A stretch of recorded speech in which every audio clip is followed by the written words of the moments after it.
अपने आप में एक बहुत ही खास और सुखद एहसास है, इसलिए उनका ख्याल भी बहुत नेचुरल तरीके से रखना चाहिए।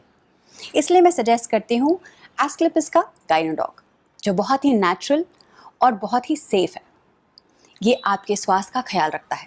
इसमें है अशोक, सत्वर और अश्वगंधा। ये हर उस प्रॉब्लम को दूर करता है जो माहवारी के वक्त आपको होती है। यहाँ तक कि हार्मोनल इम्बैलेंस को भी चेक में रखता है। इसलिए तो इतनी सारी मॉडर्न फैमिलीज़ ने इसको अपनाया है। ये हर दुकान में नहीं मिलता, आपको ऑर्डर करना पड़ता है, और ऑर्डर करने की सारी डिटेल्स नीचे दी हुई हैं। इसलिए अभी ऑर्डर कीजिए और स्वस्थ रहिए।